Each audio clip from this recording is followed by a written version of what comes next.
Hello बच्चों, welcome to fourth semester of BLLB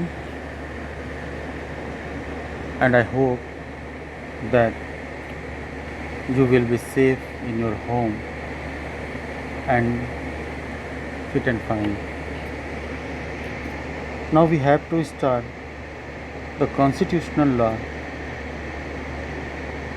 second part,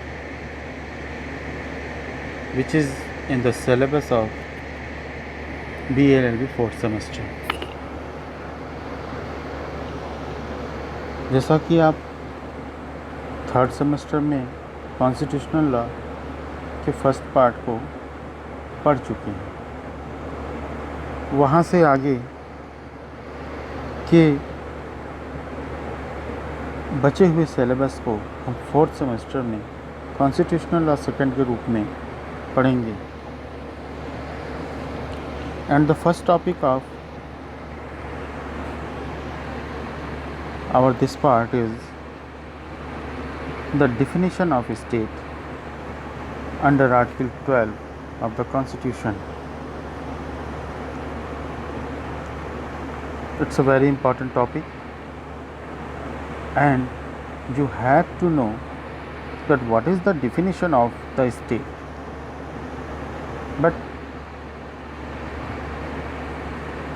before we start the definition of a state, it is necessary that you know that what is the importance of this definition. It means in the beginning we have to understood this, that what is the need of the definition of a state. So you have to know that the fundamental rights give us protection against state action. Then it is important to know that who is state. यानी सीधी भाषा में हम ये कह सकते हैं कि हमें जो मूल अधिकार प्राप्त हैं, जो फंडामेंटल राइट्स हमें संविधान देता है, वह फंडामेंटल राइट्स वो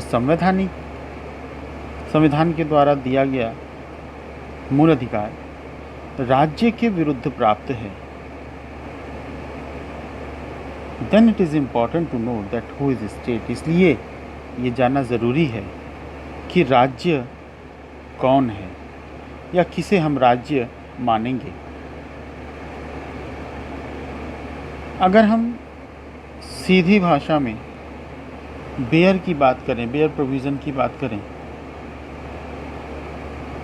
then Article 12 has given extended significance to the term state.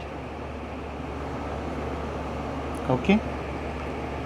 Article 12 gives an inclusive definition of state and provide that the state includes the government and parliament of India.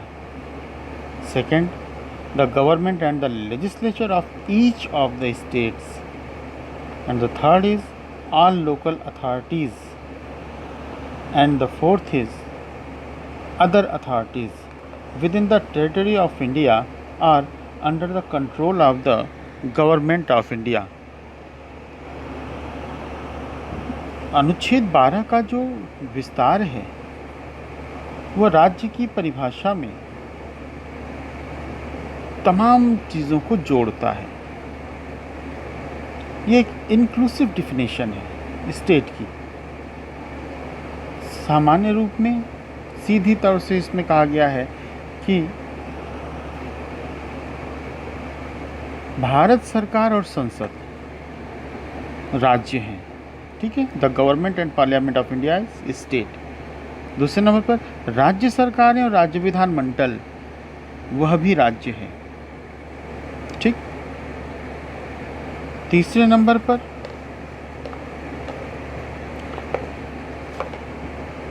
जो local authorities हैं, all local authorities are states.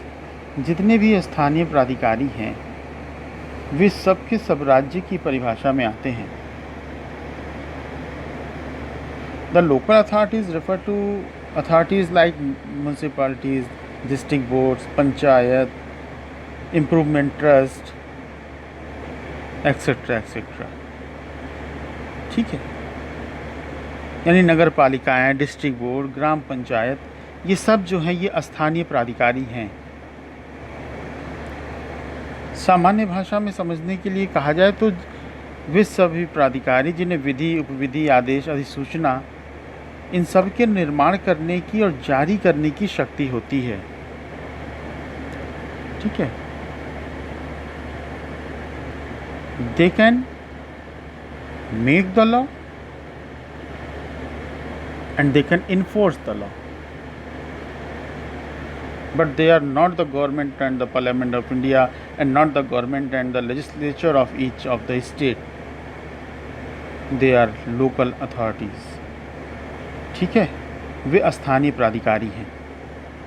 यहाँ तक संविधान बहुत स्पष्ट तौर से बता देता है कि राज्य कौन है। लेकिन जब हम चौथे पॉइंट पर आते हैं, other authorities within the territory of India are under the control of the government of India, यहाँ पर आकर मामला थोड़ा सा उलझ जाता है कि ये अदर अथॉरिटीज़ क्या है, यानी अन्य प्राधिकारी क्या है। क्योंकि प्राधिकारी तो समझ में आता है, पर ये अन्य प्राधिकारी में हम किसको सम्मिलित करेंगे।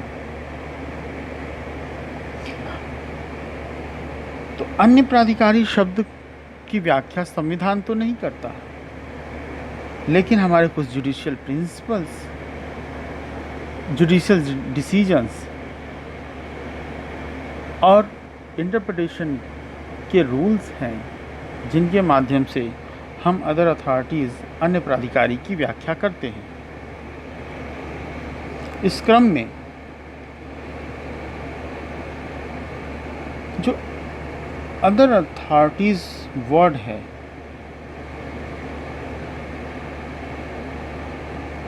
इसको थोड़ा समझने की आवश्यकता है।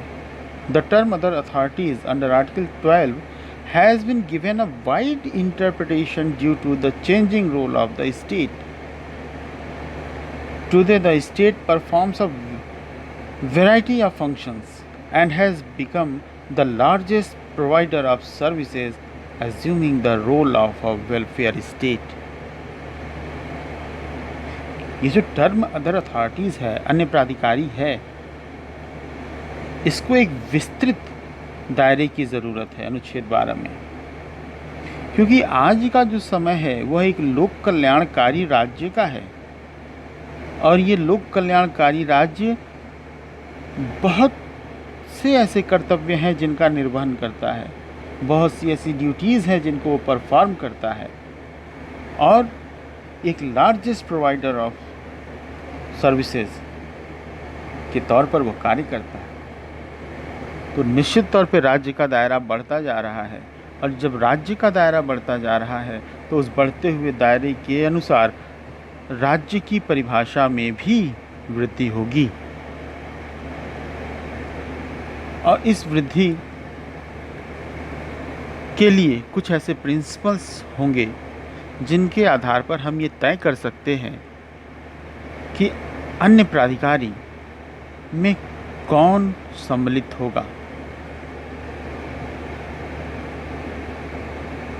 तो लॉ ऑफ इंटरप्रिटेशन का एक बहुत अच्छा प्रिंसिपल है the principle of ejusdem generis, the principle of ejusdem generis, यानी इसे सहचरेण ज्ञायते का नियम भी कहते हैं। The principle of ejusdem generis, सहचरेण ज्ञायते का नियम। Then according to the principle of wisdom generis, interpreting a law, wherever there is a genus, the following words should be interpreted with reference to that genus. ठीक है, यानी यह जो सिद्धांत है, यह जो प्रिंसिपल है सहचरेण ज्ञायते, या इसे साथ से ज्ञात भी कह सकते हैं, यानी आप जिन चीज़ों के साथ किसी शब्द का प्रयोग कर रहे हैं उसका अर्थ आपको उसके संगत से ही लगाना होगा। जैसे यदि आपसे कहा जाए, आपके गार्जियन आपसे कहें कि ये कुछ पैसे ले लो और दुकान से जाकर चाय की पत्ती, चीनी, बिस्किट, नमकीन वगैरह ले आओ, तो आप क्या ले आओगे? आप चाय की पत्ती लाओगे, चीनी लाओगे, नमकीन ले आओगे, बिस्किट ले आओगे और वगैरह वगैरह में हो सकता है आप ब्रेड ले लो, बंद ले लो, कुछ और ऐसे स्नैक्स ले लो जो चाय के साथ खाई जा सकती हैं। लेकिन वगैरह में आप अपने लिए साइकिल, मोटरसाइकिल या मोबाइल तो नहीं ले आओगे। यही होता है साथ से ज्ञात, यानी शब्द का ये जो इत्यादि शब्द है, ये हमने जिन शब्दों के समूह के साथ इत्यादि का प्रयोग किया तो इत्यादि उस समूह से ही अपना अर्थ लेगा। ठीक है, इसीलिए इसे साथ से ज्ञात या सहचरण ज्ञायते का नियम कहते हैं, एस्टेम जनरस। तो यह जो प्रिंसिपल है ये कहता है कि जो भी स्थानीय प्राधिकारी की तरह व्यवहार कर रहा हो उसे अन्य प्राधिकारी मान लिया जाए और राज्य की परिभाषा में शामिल कर लिया जाए। लेकिन ऐसा नहीं है कि यह प्रिंसिपल ही इस बात को अंतिम रूप से निश्चित करता है कि अन्य प्राधिकारी में कौन शामिल है और कौन नहीं। University of Madras versus Shantabai, AIR 1954, Madras 67. In this case, the court said that if the term other authority has to be interpreted, it could mean authorities exercising governmental or sovereign function, which would mean agent of the executive government. So, university is not a state. ये जो वाद आप देख रहे हैं university of Madras versus Shantabai, इस मामले में जो क्वेश्चन था वो ये था कि विश्वविद्यालय राज्य है या नहीं। न्यायालय ने कहा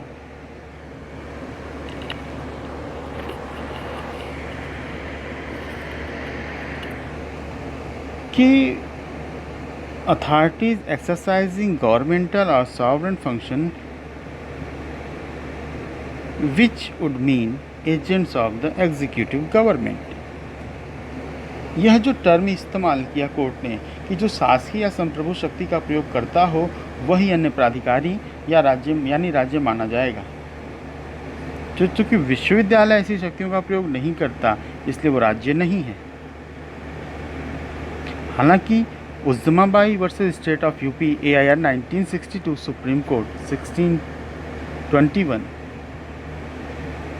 के केस में सुप्रीम कोर्ट ने शांताबाई के मामले में दिए गए निर्णय को मानने से इनकार कर दिया।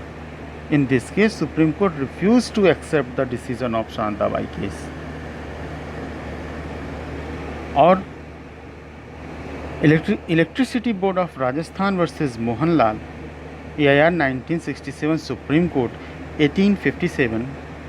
In this case, Supreme Court laid down that other authorities means authorities first created by the Constitution, second created by the statute, and third on whom powers are conferred by law. It is not, and the court also says that it is not necessary that the authority should be performing a government or sovereign function. यानी ये जो electricity board of Rajasthan versus Mohanlal का मामला आया, इस मामले में न्यायालय ने स्पष्ट किया कि वे सभी प्राधिकारी जो संविधान या किसी परिनियम द्वारा स्थापित किए जाते हैं, जिन्हें विधि, उपविधि आदि निर्मित करने की शक्ति प्राप्त होती है,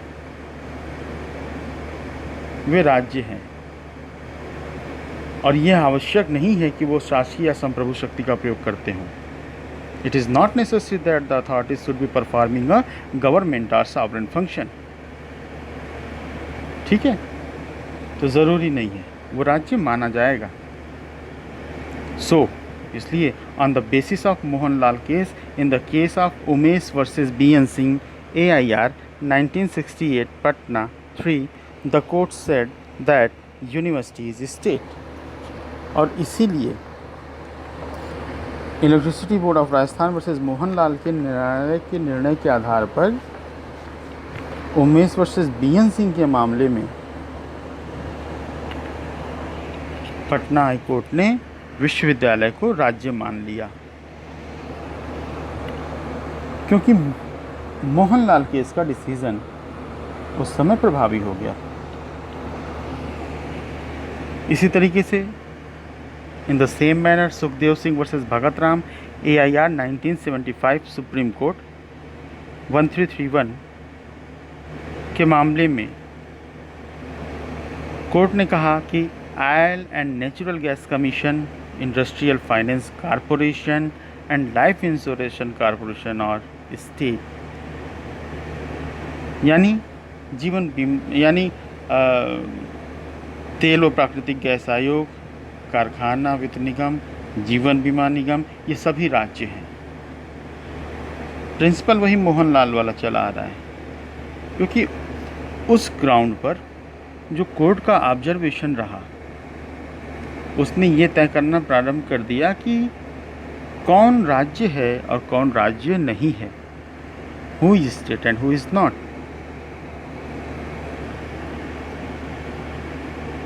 but after some time, the Supreme Court decided landmark case Ramanna Dayaram Sethi versus International Airport Authority of India AIR 1979 Supreme Court 1628, and this case Supreme Court give the test for the state.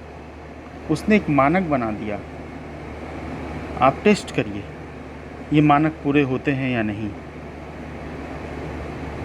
अगर पूरे होते हैं तो वह state है, राज्य है, अगर पूरे नहीं होते हैं तो राज्य नहीं है। एंड द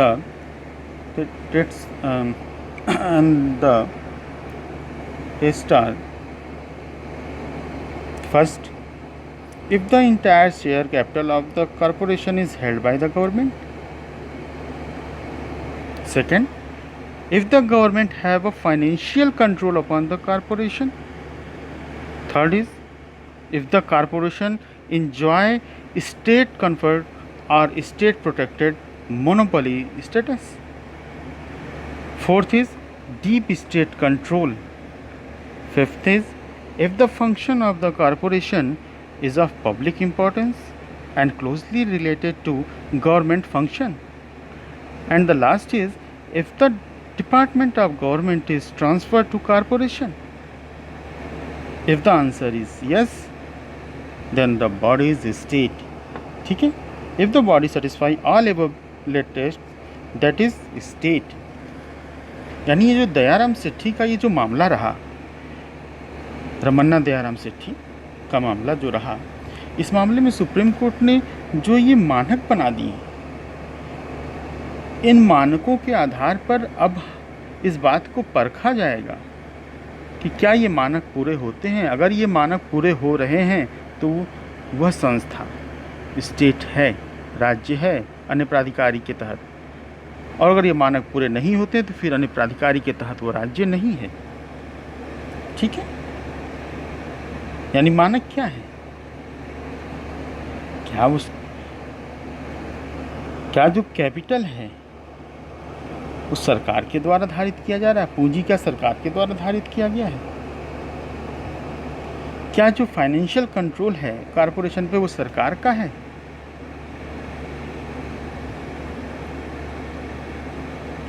क्या उस कार्य पर उस संस्था की मोनोपोली है जो कि सरकार के द्वारा उसे दी गई है, क्या उस संस्था पे सरकार का अत्यधिक कंट्रोल है, क्या उस संस्था का कार्य सार्वजनिक महत्व का है? और क्या कोई सरकारी विभाग उस संस्था को ट्रांसफ़र कर दिया गया है? अगर ये सारे मानक पूरे होते हैं, इनका जवाब अगर हाँ है, तो वो राज्य है। If the body satisfy all above test, that is state test, तो वो स्टेट है।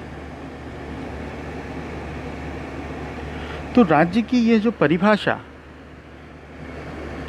कई केसों के माध्यम से सुप्रीम कोर्ट के द्वारा दी गई है, जो मानक बनाए गए हैं, इनके आधार पर हमें इस चीज़ की जांच करनी होगी, हमें इस चीज़ को परखना होगा कि क्या वे मानक पूरे हो रहे हैं। अगर वे मानक पूरे होंगे तो जो भी संस्था है वो राज्य है, और वो मानक अगर पूरे नहीं हो रहे हैं तो संस्था राज्य नहीं है। न्यायालय के तमाम ऐसे निर्णय हैं जिसमें राज्य ने बताया है संस्थाओं को कि कौन सी संस्था राज्य है और कौन सी संस्था राज्य नहीं है। You have to see the book of Constitution to know about this, that what are the cases about this topic or about Article 12, and in which case what principle is laid down by the supreme court. खैर, इस विषय पर एक महत्वपूर्ण प्रश्न अक्सर आता है, इज जुडिशरी स्टेट और नॉट? न्यायपालिका की स्थिति क्या है? न्यायपालिका को राज्य माना जाएगा या नहीं माना जाएगा? न्यायपालिका राज्य है या नहीं, इस विषय पर स्पष्ट रूप से कोई भी दिशा निर्देश अभी तक उच्चतम न्यायालय के द्वारा जारी नहीं किया गया है, लेकिन indirectly we have some guidelines by the Supreme Court in some cases. For example, Naresh versus State of Maharashtra, AIR 1967 Supreme Court 1. In this case, Supreme Court observed that judicial order cannot be said to violate the fundamental rights. यानी हमारे पास कोई स्पष्ट दिशा निर्देश तो नहीं है supreme court का, लेकिन ये जो Naresh versus state of Maharashtra का केस है, इस केस में उच्चतम न्यायालय ने कहा है कि जो जुडिशियल ऑर्डर होते हैं, जो न्यायालय के निर्णय होते हैं, ये कभी भी मूल अधिकारों का अतिक्रमण नहीं करते, ये मूल अधिकारों का अतिक्रमण नहीं कर सकते।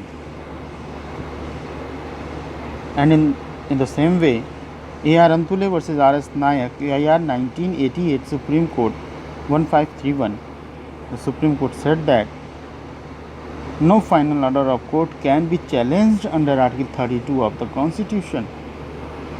No final order of court can be challenged under Article 32 of the Constitution.